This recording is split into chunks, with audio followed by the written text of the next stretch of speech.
एक दिन गौतम बुद्ध अपने शिष्यों के साथ एकदम शांत बैठे हुए थे। उन्हें इस प्रकार बैठे हुए देख शिष्य चिंतित हुए कि कहीं वह अस्वस्थ तो नहीं है। एक शिष्य ने उनसे पूछा कि आज वह मौन क्यों बैठे हैं, क्या शिष्यों से कोई गलती हो गई है। इसी बीच एक अन्य शिष्य ने पूछा कि क्या वह अस्वस्थ हैं, पर बुद्ध मौन रहे। तभी कुछ दूर खड़ा व्यक्ति जोर से चिल्लाया, आज मुझे सभा में बैठने की अनुमति क्यों नहीं दी गई है। बुद्ध आंखें बंद करके ध्यान मग्न हो गए। वह व्यक्ति फिर से चिल्लाया, मुझे प्रवेश की अनुमति क्यों नहीं मिली। इसी बीच एक उदार शिष्य ने उसका पक्ष लेते हुए कहा कि उसे सभा में आने की अनुमति प्रदान की जाए। बुद्ध ने आंखें खोलीं और बोले, नहीं, वह अछूत है, उसे आज्ञा नहीं दी जा सकती। यह सुनकर शिष्यों को बड़ा आश्चर्य हुआ।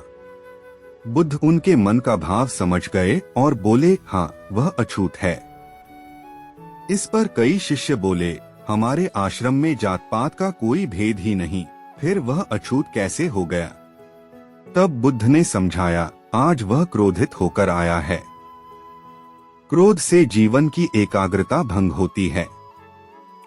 क्रोधी व्यक्ति प्राय मानसिक हिंसा कर बैठता है, इसलिए जब तक वह क्रोध में रहता है तब तक अछूत होता है।